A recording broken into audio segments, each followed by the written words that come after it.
Hold on, Mr. Kajong. Yes, Senator Judge Padilla. What is your pleasure, sir?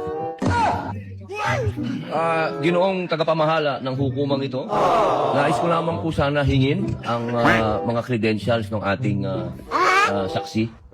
Kung paano po lahat ng kanyang certification, lahat upang mapatunayan. Ay, wow, Ruben! Wow!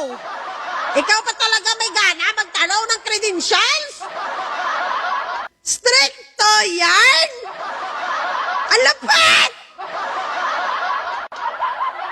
Sa dami-dami ng mga kasamahan mo dyan na may mga abogado, ka dyan ng mga kasamahan na senador, hindi ka sila nagtanong ng credentials nitong witness. Ay, wow, ikaw pa talaga ang nag-ask? Kung sino pa yung ex-convict na walang pinag-aralan yung senador, siya pa talaga may gana magtanong ng ng credential? Sa bagay, graduate ka pala, di ba? Graduate ka sa UP. University of Prison.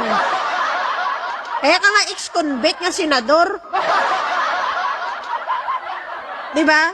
Kung saan na pauwi na ang witness, dito pasaya na mangkot. Bakit? Alam niyo bakit?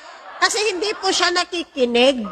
Sinabi na ng witness, in-explain niya kasi tinanong na nga sa kanya yan, o ano ang iyong credential, saan ka nag-aral, ano degree mo natapos mo, ano yung mga training mo. Hindi kasi nakikinig ang ex-convict na senador kag si Mangga. Ayon sa aking Tweety Bird, andon daw sila dalawa, nagsige, inistoryahanay. Sige sila chika-chika, dito kadua ang lakas daw ng boses. Ang dalawang kapatid na tulpo nakatingin doon sa kanila, pero lalamunin na sila. Yung mata nagbabaga na nakakatingin sa kanila, tumahimik kayo talaga. Hindi pa rin nila mag-gets. Hindi nila mag-gets, malbas sila tapos istorya dito sa loob ng Senado, mga walauya ni ay. Hindi sila yung kabalo, yung maging profesional nga duwa, nag-upod gid ang Mangga kagang ex-con. Diba? Observe silence kung nasa loob kayo ng hearing. Alam naman natin yan eh. Hindi porket nakasuot kayo ng robe, na kayo ang senator judge ay may karapatan na kayo nga magliwaliw, dalawa dyan mag-ingay o kung ano ang gawin nyo nga nagapapampam kabo. Nagapabida-bida sila kuno nga duwa doon sa loob ng Senado. Tinitingnan na sila ng mga ng mga kapwa nila senador na, alam mo yon sa mata, bala makita mo pala nga, gumaganyan na ho, ibig sabihin, pwede ba tumahimik kayong dalawa? Kung sino pa yung walang tinapos, yan dito pa sila nagsigip, ingay-ingay. Alam mo, kitang-kita talaga nga hindi, talaga profesional ang dalawang ito, ex-convict at si Mangga. Sa totoo lang. Pagkatapos, kinausap pa daw yan sila ni Chis, dalawa, nga pwede ba tumahimik kayo pag nag-hearing? Kasi nakakahiya po, kung hindi kayo yung interesado sa impeachment ni Sara, lumabas kayo. Mangga, wag kang makipag-usap kay Ruben. Alam mo bakit? Kasi wala yan naiintindihan sa hearing. Nabuboring yan kaya naghahanap ng kausap. Kaya wala man yan nakaintindi kung ano pinag-uusapan sa hearing. Sa dami ng tinanong yung di puta, credentials lang ang kanyang napili na itanong. Best Noisy, sila yung aduwa ni Mangga, mga walauya, maging profesional kayo. Hindi porket senator judge kayo, mag-iingay kayo na yung mga kasamahan nyo nakikinig, nagpo-focus sa hearing, nagpo-focus sila sa kung ano ang pinag-uusapan, nagpo-focus sa impeachment trial, tapos kamo nga duwa, nag-focus kamo yung chismisanay. Sa mga media dyan, kung pwede, or sa mga nanonood dyan sa gilid, sa impeachment ni Sara, pwede ba pabidyuhan itong dalawa habang nagchichismis? Kasi yung di puta ni nga Ruben kung kailan pa uwi na ya ito witness, tsaka saya nagtanong.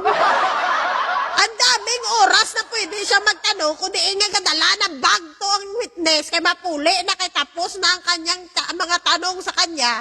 Si Ruben dito nagpapampam, excuse me, may tanong pa ang yung di puta nga ex-convict sa'yo. Eh, hindi yan kanina nakikinig habang nag-i-explain ka kung nag-graduate ka ba at sa mga training na ginawa mo. Kaya nag-chismisanay sila ni Mangga. Amo na sa mga senator judge ta? Ganyan ba yung senator judge sa impeachment ni Sara? Nga imbes mag-focus sila sa impeachment ni Sara, sa trial ni Sara, dito sila nga duwa nagachismisanay sila ni Mangga. Dalawa lang daw yan sila yung maingay dun sa loob. Si Ruben kasi first time niya to. First time niya makadalo sa hearing. Kaya ganyan yan, walang alam.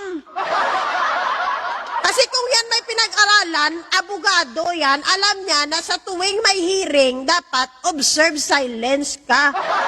Dapat silent, tumahimik, walang ingay, makinig. Kung hindi ka makinig, matulog ka. Matulog ka na lang. Kung ayaw mo makinig, matulog ka na lang kaysa mag-ingay ka. Ganon, Ruben. Tigilan mo yung pagiging chismoso mo. Porket hindi mo naiintindihan ang usapan, mag-iingay ka, magpapampam ka. Matulog ka na lang dyan sa loob ng Senado. Diba? Kaysa manggulo kayo ni Mangga, dalawa dyan na best in noisy kayo. Nakakaya na kayo. Maging professional man kayo, di porket nakarob kayo ngayon ng senator judge, na kayo yung husgado dyan ngayon, mapapampam ka mo. Porket hindi mo naiintindihan yung mga usapan ng mga may mga talino. Diba? Huwag kang maingay, boy. Huwag kang maingay. Huwag kayong maingay ni Mangga. Kung ayaw nyo makinig, lumabas kayo ng Senado. Huwag kayong magpapampam. Hindi yan yung panahon para magpasiklab kayo dalawa ni Mangga, magpasikat kayo. Kasi lumalabas lang, nga wala ka talagang pinag-aralan, Ruben. Wala ka talagang pinag-aralan pagka ganyan. Napaka-unprofessional nyo ni Mangga. Yun na nyo.